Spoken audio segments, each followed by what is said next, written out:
Hello বন্ধুরা, তোমরা দেখতে পাচ্ছ একটা ব্যাটারি চালিত 12 ভোল্টের সোলার ফ্যান আর একটা আমার কাছে 12 ভোল্টের সোলার এই প্যানেল। দুটো জিনিস দিয়ে আমি এই গরমের হাত থেকে বাঁচার জন্য একটা সুন্দর সোলার ফ্যান বানিয়েছি। আর এই ফ্যানটা আমরা কি করে ইউজ করব, কি করে চালাবো, সেটাই আমি এই ভিডিওতে তোমাদেরকে দেখাবো। তো প্রথমে আমি কি করলাম, সোলার প্যানেলটাকে আমি বা তোমরা যাই হোক না কেন রোদের মধ্যে নিয়ে আসতে হবে। সূর্যের আলো ছাড়া কিন্তু এটা চলবে না। তো এটাকে আমি জাস্ট টেস্ট করার জন্য আমি এখানে বাইরে একটা ডেমো ভিডিও তোমাদের দেখাচ্ছি।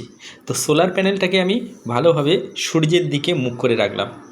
আর এই যে ফ্যানটা তোমরা দেখতে পাচ্ছ, এটা কিন্তু একটা 12 ভোল্টের ফ্যান। এটা 12 ভোল্টের ব্যাটারি দিয়েও চালানো যায়।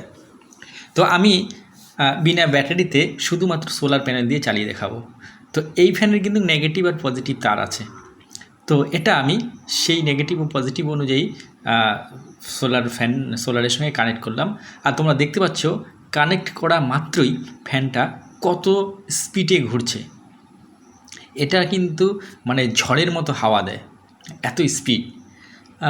তো এই ফ্যানের মানে যদি তারটা বড় করতাম, সোলারটা আমি অ্যাকচুয়ালি এটা আমি ছাদের উপর রেখে ঘরের ভিতরে চালাই। দিনের বেলা এটা থেকে খুব সুন্দর হাওয়া পাওয়া যায়। আর এটা ইউজ করতে কোনো খরচা লাগে না। লুমিনাস কোম্পানির সোলার প্যানেলটা। তো এই প্যানেল দিয়ে আমি ফ্যানটা চালাই। আর আমার কিন্তু একটা ব্যাটারি আছে 12 ভোল্টের। তো দিনের বেলা এই সোলার প্যানেল দিয়ে ব্যাটারিটাও চার্জ হয়, আবার ফ্যানটাও চলে। সারাদিন ফ্যান চলে, খুব সুন্দর হাওয়া পাওয়া যায়। আর ব্যাটারিটা যখন চার্জ হয়ে যায়, সেই ব্যাটারি দিয়ে এই ফ্যান রাত্রেও চলে। তো এখানে একটা মজার জিনিস দেখো, ফ্যানের উপর যদি সূর্যের আলো না পড়ে তাহলে কিন্তু ফ্যানটা আবার বন্ধ হয়ে যায়। আবার সূর্যের হাতটা দেখতে পারলে হাতটা সরিয়ে নেওয়ার সাথে সাথেই ফ্যানটা চলছে। তো যাই হোক বন্ধুরা, তোমাদের যদি এই ভিডিওটা ভালো লাগে অবশ্যই একটা লাইক দেবে।